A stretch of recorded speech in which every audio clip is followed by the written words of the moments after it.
This is the Capitalism and Freedom in the 21st Century podcast, an official podcast of the Hoover Institution Economic Policy Working Group, where we talk about economics, markets, and public policy.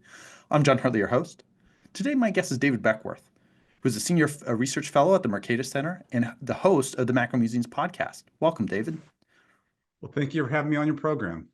So, David, it's really fun to have you on here. I recently was on your podcast. You're a really big figure in my mind in the sort of macro policy space. I'm curious, how did you first get interested in economics, and how did you get interested in economics podcasting? How did that all happen? Well, I took some econ courses in undergrad. It never dawned on me to become an economist. This didn't strike me as something I would do as a career. But later on, working on an MBA, I took some more coursework in economics, and it really began to click. Like, I love this. And so at that point, I went back, took some more coursework, some more math, got into a PhD program, went from there. Now, how I got into podcasting, long story short, I started blogging back in the glory days of blogging, right after the great financial crisis. And great time to be alive as a macroeconomist blogging, terrible time for humanity, suffering through the slow recovery from that period. But the blogging opened up doors, op-eds. I actually got some books out of it. And eventually that opened up more doors to where I got offered a job at the Mercatus Center to be a scholar there in their policy group.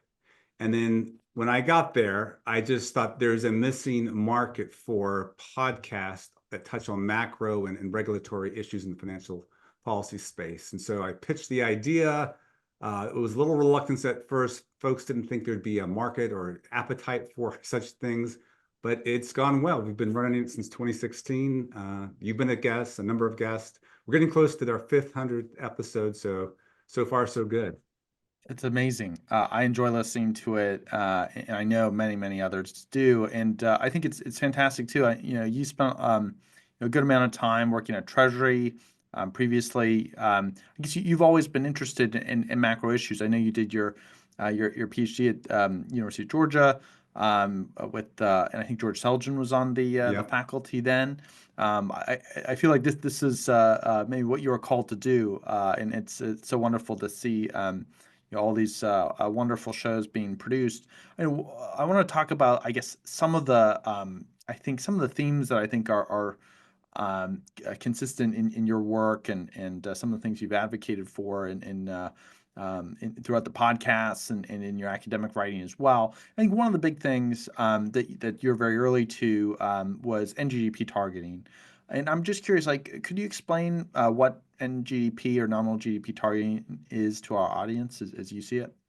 Yeah, let me provide a little history how I got into nominal GDP targeting, because I think that's useful. So as you mentioned, I went to the University of Georgia, and George Selgin was there, and he's the one who actually first introduced me to nominal GDP targeting.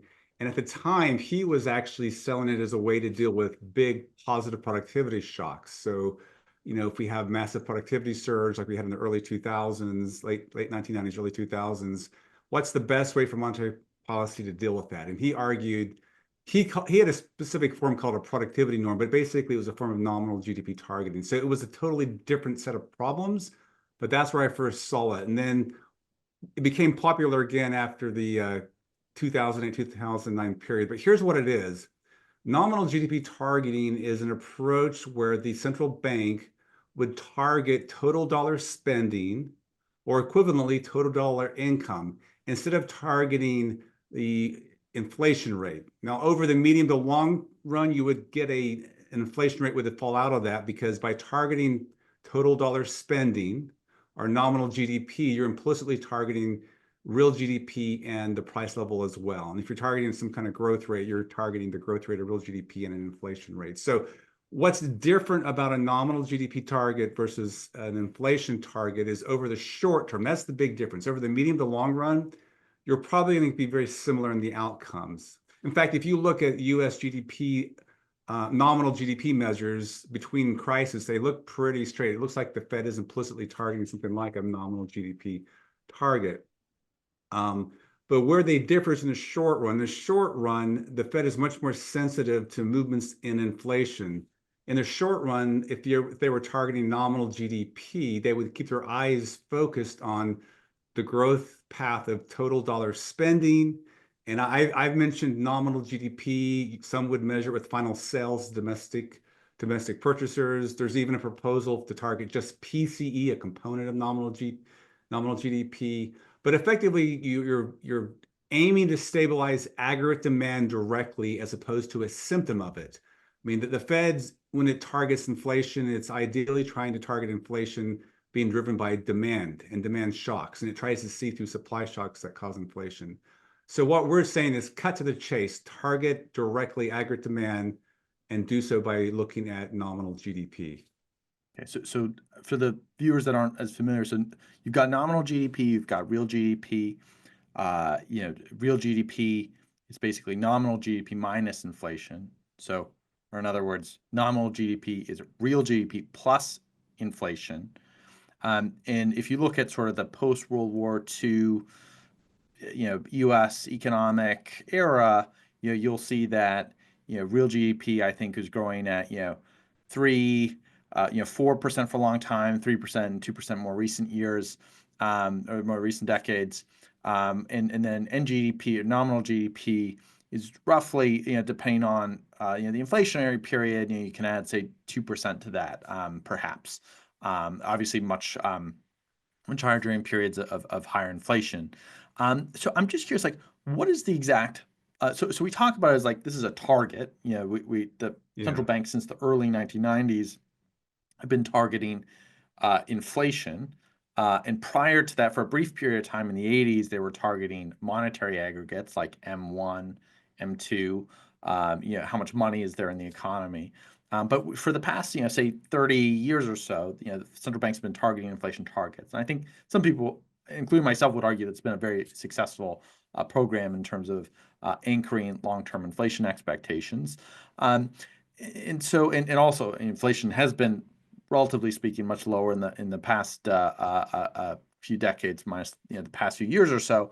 And we can talk a little bit about that as well. But I'm just curious, like, in your mind, what is the exact policy tool that allows the central bank to achieve an NGDP target? I mean, we had like interest rates at 0% for a long time in the 2010s, and we did lots of QE, as say Japan, is getting I think getting NGDP to a certain rate or a level target, say a 4% or 5% trend path, I feel like couldn't have been possible in the 2010s, even if you tried harder. I mean, how could you have gotten NGDP to a higher level, say when you're at the lower bound? I'm curious, how do you think an NGDP target is really achievable in your mind? If you look at nominal GDP from the end of the Great Recession up until 2020, the beginning of the pandemic, it looks like a stable 4% growth path. If you didn't know those two periods, the before and after, you would think the Fed was effectively. So the Fed did do something like this. Now, you could argue it should have been faster, 5%, that's fine. But I would say that concern is a concern that happens no matter what. When you're at the zero lower bound, whether you're targeting inflation, a price level target, a nominal GDP level target, the same issues are going to be there. And I actually did write something in response to this concern, and it would apply to an inflation target as well. I presented this at a Cato Monetary Policy Conference in 2019. And I recommended kind of a dual approach. When you're at the zero lower bound, you follow something like a McCollum rule. A McCollum rule would actually, you would instead of thinking about interest rates, you would adjust the monetary base. And a McCollum rule, by the way, was a very popular rule up until the Taylor rule comes and displaces it and the adoption of inflation targeting and interest rates. But the McCollum rule, which was well known in the 1980s, early 90s, says that the central bank should target nominal GDP, but use the monetary base as an instrument. And a lot of people came to that same conclusion once we hit the zero lower bound. Like, yeah, maybe we should rely more on, QE, the balance sheet. Now, we can raise questions about Wallace neutrality, policy and effectiveness proposition, things like that. But in my paper, I argued what you'd want to do is you want to do something more like a McCollum rule, where you think about adjusting the base, monetary base. When you're above zero, you're outside the zero lower bound, you go to a more standard Taylor rule, but a Taylor rule that has nominal GDP in it instead of the regular arguments. I also argued in that piece, when you fall into a McCollum rule world where you're at the zero lower bound, you want to have a fiscal facility to give it the so the very thing that you're concerned about. So I argued you got to have fiscal policy hand in hand with monetary policy at the zero lower bound. That's what the Fed needs. Now, there are all kinds of problems that come with that, because once you give the central banks extra fiscal ability, then you get into questions of delegation of authority. Is this democratically accountable? But I will leave it at that the same issues apply to an inflation target would apply to a nominal GDP target when it comes to zero lower bound. Well, I do think one difference though is that you're talking about a level target versus say an inflation rate target, right? And so I think it's something that the Fed's, I guess, maybe thought a little bit about in the past. But there's the thing about a level growth target is like you can get these issues, things like hysteresis, right? So like for example after the Great Recession, we had a massive, a decline in output or in real GDP and nominal GDP, and it never got back to its pre-trend, like that pre, say, 4% or 5% in GDP trend. Now, after having the big collapse, there was a pretty straight 4 or 5% target. I mean, how do you think about that? I mean, do you reset what is the target exactly, or what's the right Yeah, way? Do you that's reset the target after a big drop like that, or do you try to get back to the original trend? How do you think about issues like hysteresis and things like that? that's a great question, and really two responses, and it's driven by this question. Was that collapse something that could have been fixed by policy, monetary or macroeconomic policy? If your answer is yes, then I would have argued, more aggressive monetary and fiscal policy could have brought us back up. Some kind of helicopter drop, something like we saw in 2021, where we saw a complete collapse of the dollar-sized economy, but we saw a quick bounce back. And I think that partly had to do with the fact that it was supply shock, so there's going to be some quick recovery, but then also the incredible excessive amount of fiscal support as well kind of closed that gap and then went above where it should have gone. So if you believe that the collapse after the Great Recession was something that could have been fixed with policy, then yeah, you use aggressive policy. If you think it was a permanent structural change that wouldn't have mattered, then this is where I would go. And this would be also how would you deal with a nominal GDP level target? Let's say there's no crisis, but potential real GDP changes. And this is often a question I get. Well, how do you know? Okay, sure, you embed 2% inflation in that, but what if potential real GDP changes? What if it grows from 2% right now to 2.5% to 3%? Or in the case you just suggested, what if it goes from 3% down to 1%, some big shock? In that case, you have to update your target. Now generally, changes in potential real GDP are slow moving. Generally, it's a very gradual adjustment of the target. So it's not going to be something that's terribly hard to think about or to process or even to implement. And what I would recommend is you would follow some kind of consensus measure of where potential real GDP is going. Now, going back to 2008, my view is that collapse could have been avoidable. I think we could have returned back to the same growth path or level. I think it would have taken more aggressive macroeconomic policy. It would have required the Fed, being aggressive as it was, but also announcing a level target. I think a level target goes a long ways. It's a signal. In fact, level targeting was something really big in the New Keynesian literature, as you know, Michael Woodford, Gottie Ergensen, and for them it was forward guidance, a way to wait for the market, the public, well, I guess, right? Yeah, it's just to get things up. In fact, all of that Princeton school, Scott Sumner has a paper called the Princeton School of Macro. All of them were thinking about Japan. Krugman, Simpson, Gottie Ergensen, Michael Woodford. They were all there at that time thinking long and hard, how do we get out of Japan? And all of them were very keen about a permanent increase in the price level, getting the price level back up. And many of them would talk about, well, we need to have a permanent increase in the monetary base. Well, the thing is, what is a permanent increase in the monetary base? That's effectively, it's a non-Ricardian fiscal regime where you promise not to raise taxes in the future. It's a policy move where you do not change what you're doing. What happened after 2008? There was a commitment to shrink the Fed's balance sheet. There wasn't the fiscal support. I think a policy difference could have been different and we could have returned it. But over time, as time goes on, you come to realize, okay, that's not going to happen. We're at a new norm. you adjust your target. And that's one reason, John, I came up with this measure called the nominal GDP gap, or a neutral measure of nominal GDP. It's based on consensus forecast, and it gradually does, because if you simply draw like trend lines, at some point they become outdated. Eventually, expectations change, people update their views, contracts change. And so you want to have a flexible understanding. And I think that's true with a nominal GDP target. Eventually, potential real GDP will change. And so you gradually, slowly update your nominal GDP target. But again, there normally wouldn't be big swings. How would you deal with the fact that, like, I guess GDP is published like 2 months after the end of the quarter on, like, say, unemployment or the CPI? They're published, pretty close to the reference month. How would you deal with that fact? I know some people talked about NGDP, futures markets, and things like that. How do you deal with the fact that, I guess, you wouldn't even get NGDP estimates in a real time kind of fashion? Um, I mean, maybe you'd want Yeah, to get the BEA or BIAS to start publishing it more quickly, but I don't know if that's how feasible that would be. yeah, no, great question. Probably the two biggest questions I get about nominal GDP targeting, it's that one.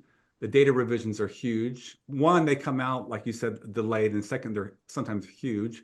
And the other one is the potential real GDP, that one. So I think I've addressed the potential real GDP. This one, I think is probably more of a challenge, but there's, I think, several responses to it. You mentioned what I think would be the gold standard, a nominal GDP's futures market, but that's nowhere in the works. I don't want to bank on that. I want to bank on reality. What could we actually do? So what I suggest is, again, going to a forecast, going to consensus forecast or where nominal GDP is going. And even if the measures are off, over time, a forecast, following consensus forecast is very helpful. This is no different than you mentioned Lars Svensson. He says target the inflation forecast. So it's useful, and it provides some workaround to that. Again, that this nominal GDP gap measure I have created, which also implies a neutral level nominal GDP. I have a real-time measure versus the ex post after all the big revisions, even the 5-year revisions. And they aren't that big. There would have been some periods where there have been differences. But again, the big differences wouldn't have made much significance in terms of vast changes in setting the interest rates, things like that, because I do tie it to a policy rule, a reaction function. So I would say target the forecast is probably the easiest thing to do, number one. Number two, though, I think there's also the ability to rely on multiple real-time measures. There's monthly real-time measures. You could put that together with a forecast of inflation. This is just one example, and I'm sure there's more out there, but Lars Christensen, who's also an advocate of nominal GDP targeting, he, for example, has tinkered around with this weekly economic indicator series. Used to be the New York Fed. I believe the Dallas Fed now publishes it. And he takes that and takes an inflation break-even forecast and combines those two together and kind of gets a real-time sort of forecast look at where he thinks the economy is going. And that comes out. He does it every month. I mean, the data for the weekly series is weekly on the real side. So I think there's many ways to do that. There's real-time indicators you could use as proxies. PCE comes out monthly. That's why some have advocated that. There's revisions to that as well. Of course, there's a market-based version of PCE you could rely on. But I would say, use the real-time data sources available. So number one, forecast. Number two, more real-time. And the third point I would bring up, you touched on, and I would say that the data is somewhat endogenous to the target. If you were to adopt a nominal GDP target, I guarantee the Fed would find ways, spend resources on getting data that would better inform it on what's happening to the current measure. Again, there's different ways to measure it. I should be very clear about this. I said nominal GDP or total dollar spending. You could look at final sales. Others have just looking at gross labor income. Some have looked at PCE. So there's different ways to kind of slice this up, and each one may have certain advantages in terms of data collection. But I do think the data challenge is surmountable, and even with the data we have now, I think there's ways to use it. We have a framework review coming up, as you know, and we've written a number of policy briefs. In my policy brief, I definitely would love to see the Fed go all into a nominal GDP level target. I know they won't. So my recommendation has been many others is simply use something like forecast and nominal GDP as kind of a cross-check. Use your standard indicator, labor market indicators, things like that, but also look at forecasts of nominal GDP. Plug them into like a reaction function. See what they say. You were at the American Economic Association meetings. Jason Furman was there. He recently talked about he's finding his religion again for monetary policy rules. You could have a rule that has nominal GDP forecast in it. And again, you don't have to go all in, but you use it as a cross check. Interesting. Interesting. Yeah, I mean, it's interesting. I guess that the proposal on rules is really using them more like a guideline or a Yep. benchmark or something like that. That's interesting thought. I mean, I don't really, and correct me if I'm wrong, I don't think we have any central banks around the world yet doing NGDP like targeting. I don't know how close we've come. I know Bernanke has said some positive things, maybe in past, maybe once or twice in the past. But I'm just curious, like, assuming that we're not adopting NGDP targets anytime soon for maybe some of some of the challenges that we've sort of outlined. I really want to talk about maybe just inflation targeting and its kind of different variants for a little bit. You've been doing a lot of work, a lot of really great work, along with other scholars at Mercatus, getting prepared for the next Fed policy framework review. And I'm curious what your thoughts are on the flexible average inflation targeting regime that we've been in for nearly 5 years or so. That was sort of really the brainchild of former Fed Vice Chair Rich Clarida. This was a framework that they put out really right before the big inflationary spiral that occurred in the early 2020s, and in part I think the flexible average targeting was in part responding to this period where the Fed wasn't able to hit its 2% inflation target for many years in the 2010s and was coming in below. But at some level, I think there's maybe, I don't know, I feel like a little bit of regret in the sense that I think that the FATE or flexible average inflation target was a bit flawed in that it wasn't really clear if we were going to take some average over some period of time, it wasn't clear what period of time or years we were averaging over. The Fed generally historically has followed a year over a year or 1 year look back window, right? But how many years back would it be? How flexible would it be? So I think we're all sold, or at least I'm sold on inflation targeting in general. We could debate what exactly the right target should be, 2% or some Paul Volcker, for example, was pushing for a 0% inflation target the rest of his life after leaving the Fed chair or leaving the Fed board, as did other central bankers. In fact, in the early 90s, like John Crow at the Bank of Canada, argued for a 0% inflation target too.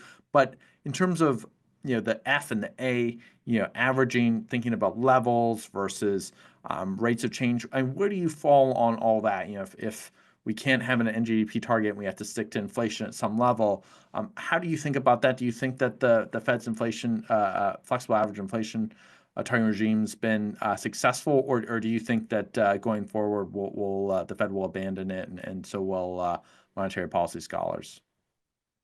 Well, based on what Jay Powell said to Captain Rampell, the Washington Post, back in November, he had to sit down with her, and she asked him about the framework review, and he said his base case scenario is a reaction function, i.e. a Taylor rule, that does not promise to make up for past misses or promise to overshoot the target if they've undershot, which I find a little troubling, because that to me rules out makeup policy altogether. And I guess the one thing I would encourage FOMC members, if they're listening to this, is we want to hold on to makeup policy. I do think FATE was not the best way to do it, but FATE did introduce it. I will say this, FATE, I think, is an historic sea change in terms of monetary policy. It's the first time a central bank has talked about targeting something like a price level. Now, I should take that back. I believe the Riksbank in Sweden did price level targeting explicitly for a while. 1930s, maybe 1940s, it's a while back. But modern central banking, the Federal Reserve and FATE is the first central bank to incorporate several decades of research, literature about zero lower bound, about makeup policy, forward guidance in terms of a framework that I think you could also call temporary price level targeting. Bernanke, a version of it. Rich Clarida called it a version of it. So I think it's a step, it's progress. I would do things a little bit differently. And my worry is that they're going to completely throw the baby out with the bathwater. At least that's the signal they've sent. And every place I've been, I've heard FOMC members say, yeah, FATE was designed for a different period, which is true.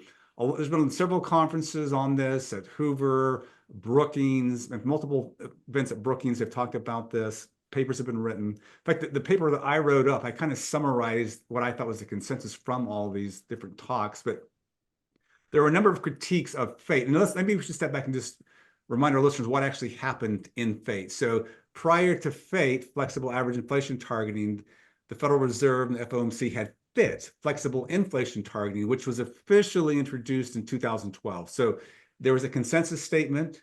In that consensus statement, it outlined 2% PCE inflation. That statement, though, also had in it the other part of the dual mandate, maximum employment, and it talked about deviations, no numbers, but deviations. So it had both sides of the dual mandate. So you can call it a flexible inflation target because it's aiming for 2% inflation, but it also has this eye on avoiding business cycles, full employment. We go It to was also the 2020. first time. It was the first time that the Fed had ever actually announced that it was that it was targeting Yes, inflation. it was a The Fed big. was It very was late to the game. Many of the other big advanced yes. economy central banks had announced this by the 90s. 2012 was actually relatively pretty late compared to the other central banks. Yeah, and to be fair to the Fed, though, they were implicitly doing something close to two by the early to mid 90s. At least some studies have found that they were there, but not officially there. Like it took Ben Bernanke coming on board and really talking them into it. But there are discussions in the transcripts back in the 90s about should we go to an official target. But you're right, 2012. But that consensus statement becomes kind of like a constitution for it. And this is, again, another reason why I'm a little worried about them completely throwing out the makeup part. So 2020, they changed it quite radically to include there's going to be makeup policy on the inflation target if it's below, not if above. So if you're below, you make up from below. And then once you go above, it's just regular flexible inflation targeting. So that's very much in the spirit of Bernanke's temporary price level target. You try to maintain the price level path, but you only do so if you're below. If you're above, you let bygones be bygones. The other big change was on the maximum employment part. Instead of having deviations would be something the FOMC would be concerned about. They then said shortfalls. So only if the economy was weak or cold relative to potential would they respond. If it was overheating, off the table, at least according to the language of FATE. Of course, the Federal Reserve abandoned those principles in 2022 when labor markets were clearly overheating and they started raising rates. So but FATE introduced those two asymmetries. They would only do makeup policy from below 2%, and they would only respond to shortfalls from maximum employment. That was a big sea change. Now, the challenges in those, one, I think a fair critique, a lot of people, Gadi Ergensen and Don Cohn have a paper, a number of people have written along this. The Romers had a paper recently, and in one sense, FATE was fighting the last war, the last decade of zero lower bound. You want a framework that can handle any situation, not just the low inflation. That's fair, totally fair. Also, there's concerns about what does it mean to be makeup policy, doing makeup. How high, how long above before we go back to two? What is a shortfall, and how much do you respond? So there's a lot of uncertainty, and there wasn't much clarity on that. There's also some concern that this was putting more weight on maximum employment. Both the Romers and again, Gadi Ergensen, Don Cohn said FATE effectively put more weight on maximum employment than the price stability part of the dual mandate. So it added an inflationary bias, which is fine if you're in a zero lower bound world. But if you're outside of that, you don't want that. So there's definitely room to recalibrate this, make it more effective. But I do worry if you completely throw out, again, the baby with the bathwater makeup policy, that they'll have gone too far. So what I recommend they do, use nominal GDP level targeting as a benchmark, and any incremental change you make, have it move in that direction. Again, they're not going to go all the way there, but so here's what I would recommend. I would recommend getting rid of the shortfalls part, go back to deviation, so it's both above and below. And there's been some other great work. Michael Kiley, A symmetric target is one thing that you want. yes, a symmetric target. But Michael, at least on the maximum employment side, Michael Kiley did some work where he showed using models that if you respond systematically to shortfalls, ironically, you make more shortfalls in the future because you're kind of not responding to the overheating, and you can actually exacerbate the business cycle. If you respond symmetrically, then things can actually, be better. Um, on the inflation side, I don't think it's great that they respond from below only for communication purposes, but I do get why they would do that. And I guess I would recommend at this point to keep that part. And let me go back to the original, again, motivation idea behind this, as I understand it. And that's Ben Bernanke's temporary price level target. which If you is go an back and asymmetric target to some degree. yeah, well, it's very similar to Fate. It just doesn't have all the language about the maximum employment. It also says if you're below 2%, below your target, you run the economy hot. You actually have inflation above your 2% until the price level gets back on its original trend path. This But is a you Brookings don't, paper for those that are listening. This is a Brookings paper that Ben Bernanke wrote in the late 2010s. It was very influential prior to the Fed adopting yeah, the yeah, flexible target regime. and And the reason he gave for why you would only do it from below, which is what Fed is because he said, look, what if you have inflation above 2% and it's driven by negative supply shocks? So the economy is contracting already, inflation is going up. Why would you want to, undershoot for several periods? You'd add more harm to the economy on top of the negative supply shock already. And that I agree with that. And that's exactly why you would want to do something like a nominal GDP target. And I didn't mention this earlier, but one of the big reasons for nominal GDP targeting is it's a way to work around supply shocks. We don't know in real time whether inflation is caused by demand or supply. Maybe we can figure out, look at the news, but it's really hard to, the data, it's not clear in the data. And we know 21, 22, all this talk about is this transitory inflation or permanent? That's another way of saying, is this driven by temporary idiosyncratic supply shocks, or is this something more permanent? And we simply don't know. So instead of trying to play God and figure that out, look at the total demand in the economy, keep total demand, total spending stable, and those shocks will work themselves out. And if you're way above the trend path, whatever your target may be for total spending, then maybe you have some issues. So the supply shock was a very reason Bernanke had a below asymmetric price level target. And I say, look, that's great. Why don't you go all the way? If you go all the way, take the logic to its limit, you end up with the nominal GDP level target. You mentioned Bernanke endorsed it. Christina Romer endorsed it in the 2011 New York Times. She even had an op-ed said Ben Bernanke needs his Volcker moment. And in the op-ed, she said he needs to go all in and adopt a nominal GDP level target. Michael Woodford, a lot of people have endorsed this for a zero lower bound world. There's other arguments more recently that we could talk about if you want for doing that as well. But back to Fate, I just hope they don't completely throw out everything and go back to FIT, flexible inflation target, because I think there's some things that we want to keep. Interesting. Well, I know I feel like the Fed certainly, I think before any kind of framework, any meaningful framework change, I feel like has to sort of get inflation back to 2% and sort of to kind of ensure its credibility before really thinking too much about maybe further changes. And I know there's some people out there who advocate for 3% inflation target, but I think before doing anything, I think getting inflation back to 2% in a sustainable fashion is kind of first and foremost.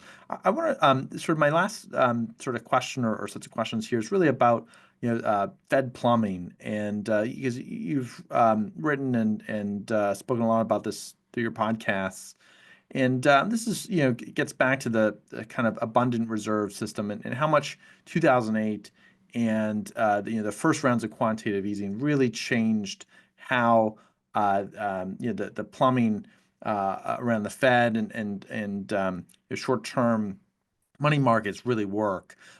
So, like one thing that's happened is, we used to be in the system of what we want, some might call reserve neutrality, or a scarce reserve system. And that was a system where, you do open market operations that would move the Fed funds market.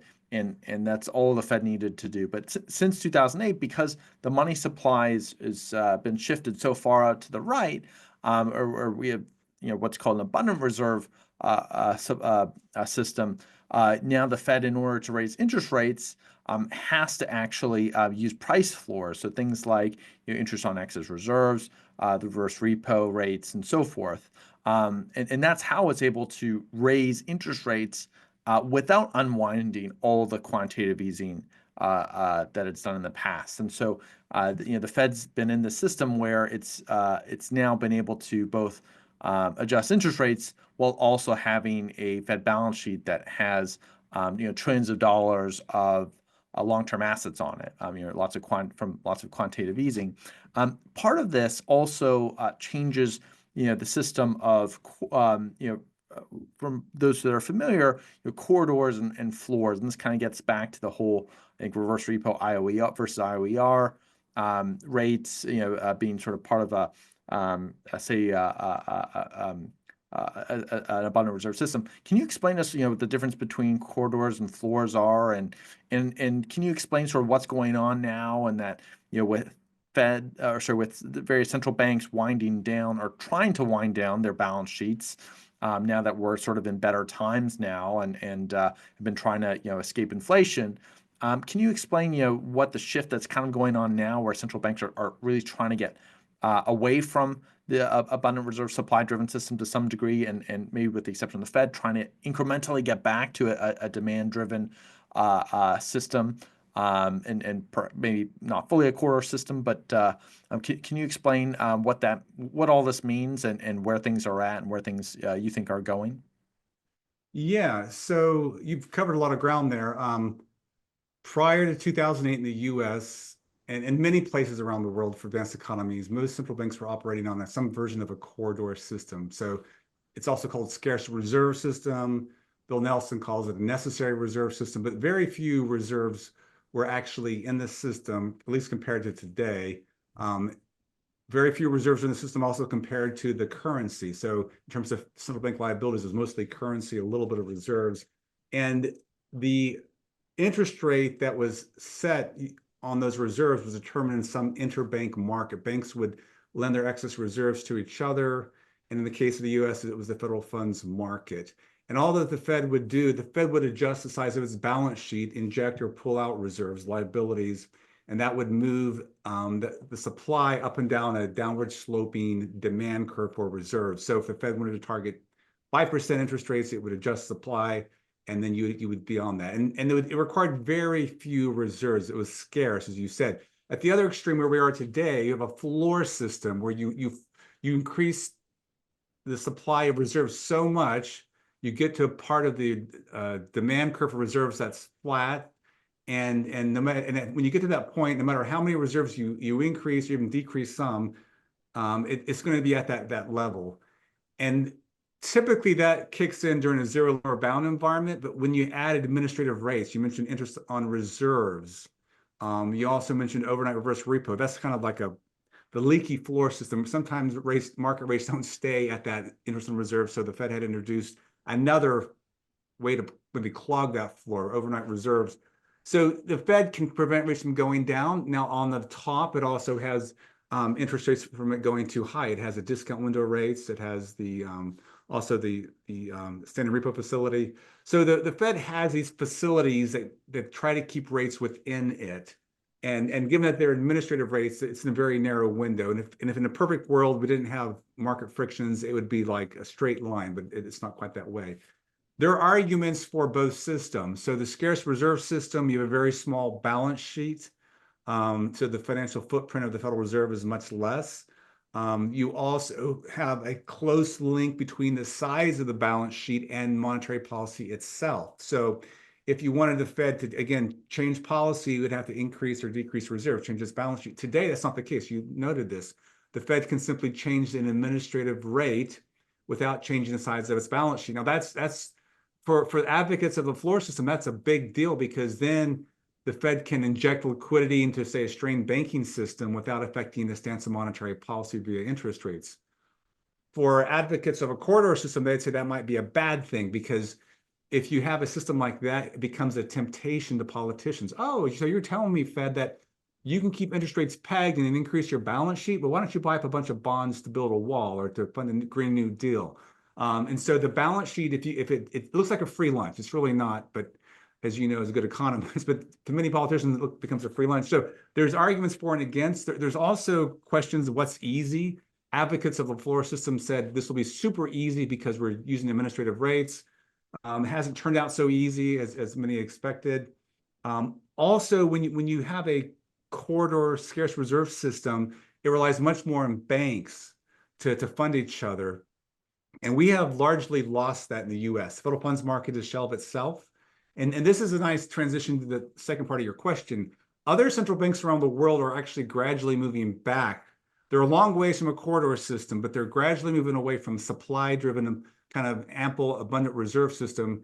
And their motivation has been twofold. Number one, there's been a lot of losses on central bank balance sheets. And so the fiscal authorities, parliaments, they're worried about that. But secondly, and particularly in the case of ECB, because I talked to Isabel Schnabel on the podcast about this, their motivation for going back was to resurrect the interbank market, overnight unsecured interbank market, where banks would lend to each other unsecured. Well, if you're going to lend unsecured, you better know your counterparty really well. So there's price discovery, there's learning about new risk that currently is missing. You don't find this in any other market, and they want to resurrect that. Now, again, we're not probably going to go to balance sheets the size they were before 2008. But in my mind, that's a great step. We're going back, we're getting the markets more involved, banks rely on each other, less on the central bank for liquidity. In the US, it hasn't happened, I think in part because of some of the financial regulations. I think there's just some complacency. I think you get the right people at the Fed, though, things could change. And I think ultimately, you alluded to earlier, we were slow to adopt inflation targeting. The rest of the world was on that bandwagon. I think eventually we'll have to come around as well, just because the cost of maintaining large balance sheets are just going to continue to grow over time. And I think doing more, moving in the direction of something between a floor and a scarce reserve system, a corridor system, might be useful. The Central Bank of Norway, the Norges Bank, it has something called a tiered reserve system. Loretta Mester has advocated something like this, where some of the reserves are remunerated. They do get something at the bank, but many of them do not. And so it's kind of a compromise. I think that's where the world is going. And I suspect with enough time, the Fed will be there too. Interesting. I mean, it's fascinating. We've been in this period for almost 20 years of era of big balance sheets, big central bank balance sheets. Lots of quantitative easing, abundant reserves. It's interesting to see now central banks really sort of trying to think about some sort of an exit strategy, the extent that it's possible. And, I still don't think we're necessarily getting back to, where we were prior to the global financial crisis anytime soon. But it's very interesting to hear about these sort of alternatives that other central banks around the world are doing. A real honor to have you on, David, and hear about your career and ideas. I know there's so much we could talk about, and I would love to have you on again at some point. Really want to thank you for joining us, and really for the great service that I think you've done to for the economics and macroeconomics and finance community with all the wonderful podcasts and writing that you've been doing over the years. Well, thank you for having me on your program. This is the Capitalism of Freedom in the 21st Century podcast, an official podcast of the Hoover Economic Policy Working Group, where we talk about economics, markets, and public policy. I'm John Hartley, your host. Thanks so much for joining us.